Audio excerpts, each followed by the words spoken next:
et puis vous m'appelez votre nom et vous me donnez votre téléphone aussi, ben voilà. Donc, je m'appelle Abdel Zahiri. Ça s'écrit Z-A-H-I-R-I. Ouais. Donc je suis un citoyen avignonnais de 38 ans. Je peux prendre votre portable pour, 06 51 58 96 12. Très bien, ok.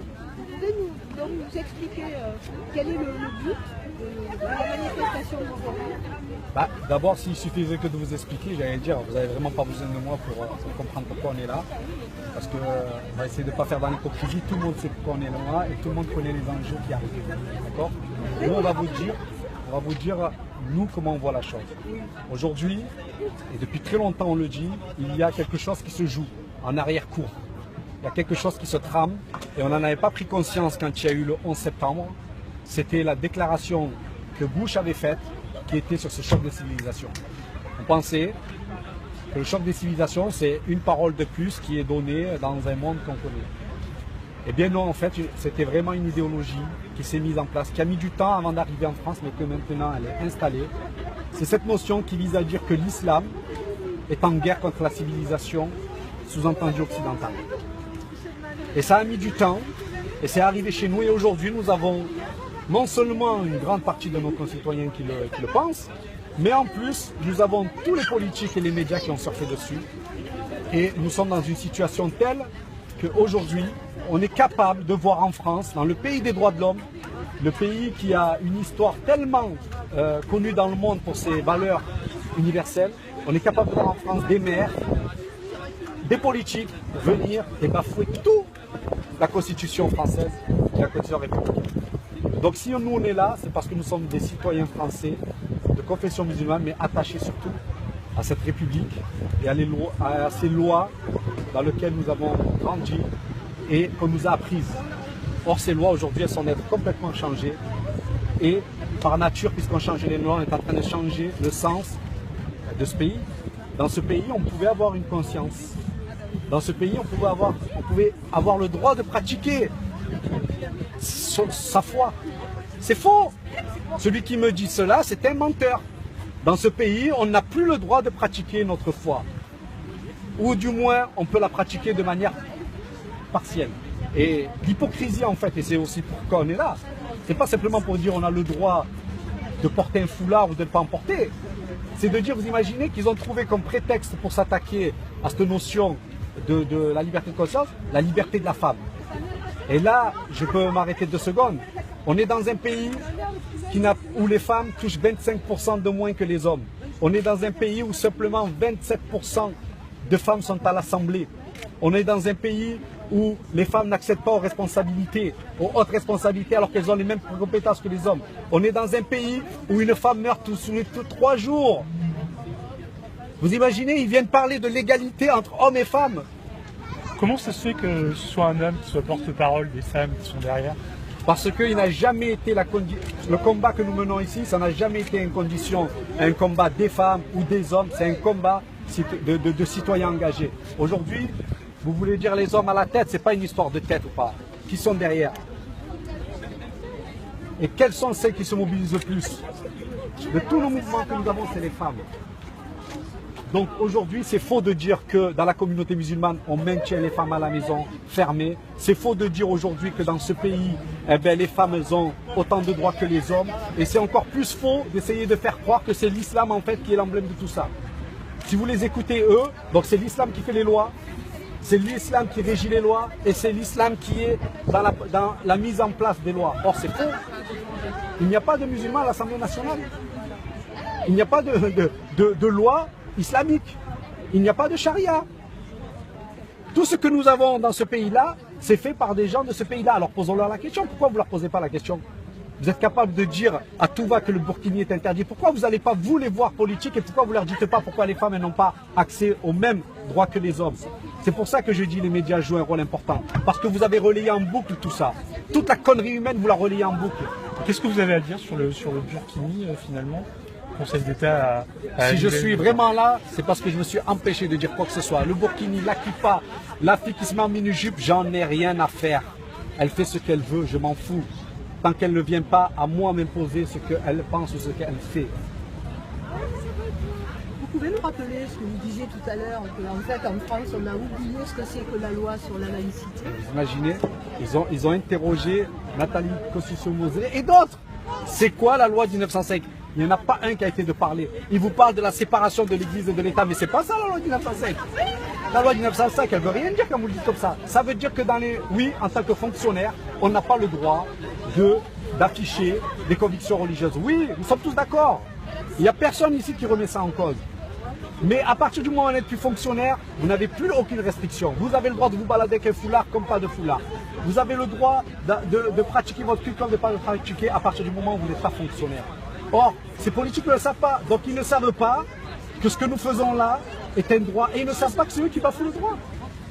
Donc on se sert de la loi sur la laïcité, on se sert de la cause des femmes pour entraîner de l'islamophobie. Mais c'est ça qui est dramatique chez les féministes et chez une grande partie de vous. C'est-à-dire que vous êtes les premières à tomber dedans.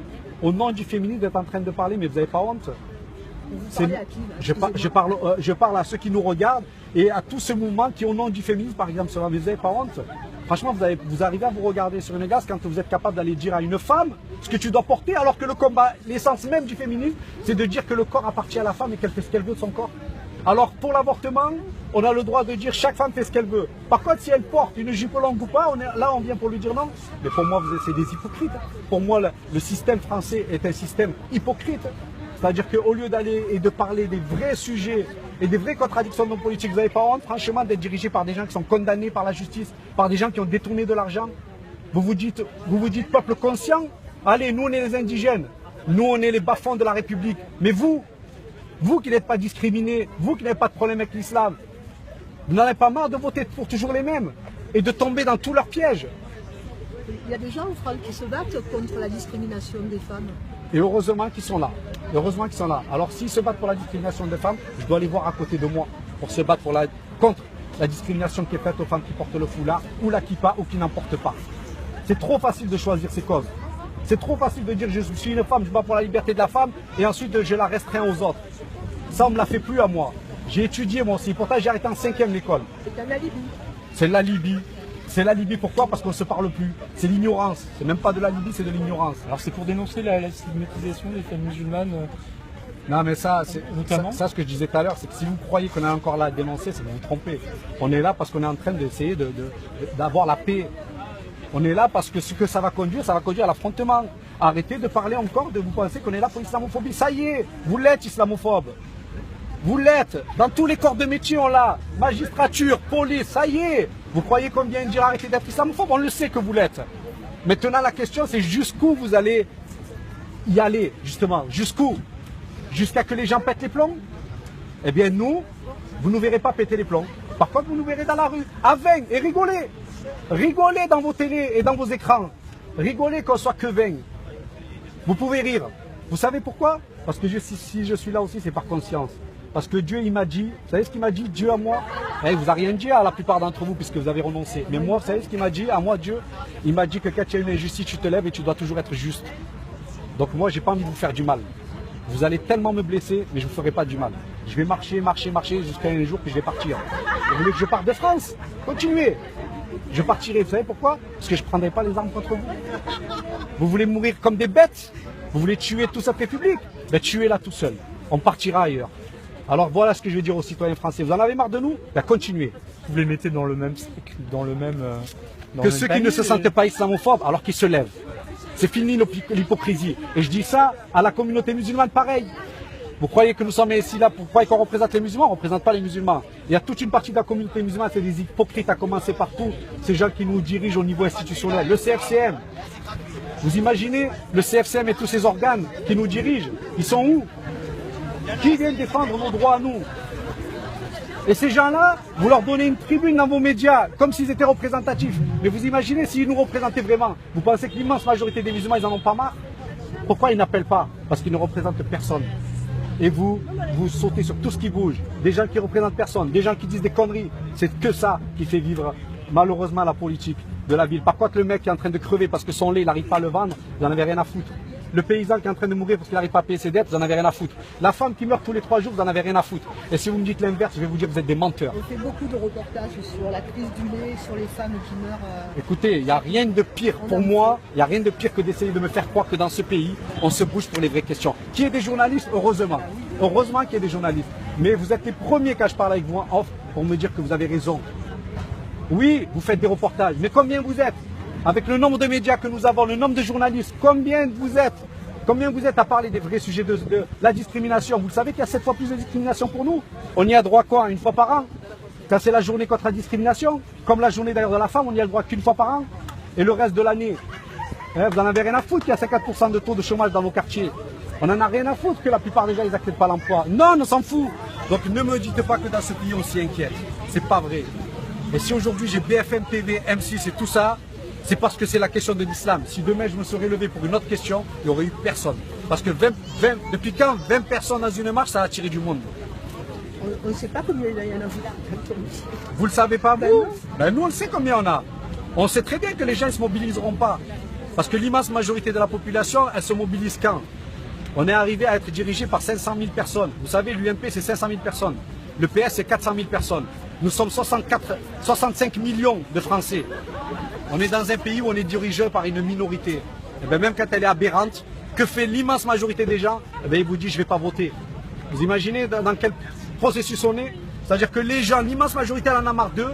Eh bien, il n'empêche que c'est ces 500 000 qui feront la politique, la pluie et le beau temps.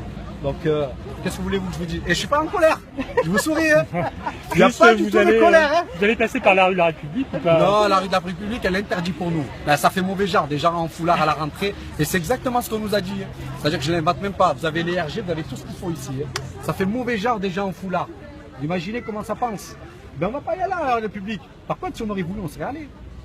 Ce qu'il faut que vous compreniez, c'est que c'est pas, on n'y va pas parce qu'on a peur du préfet. On a déjà eu une manifestation interdite, on y est allé là-bas.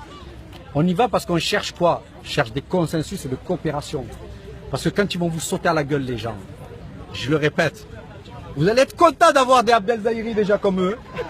Quand ils voudront vous tabasser, on sera là. Et on morflera pour vous d'abord. Par contre, s'ils nous gagnent, que Dieu vous aide. Très pessimiste.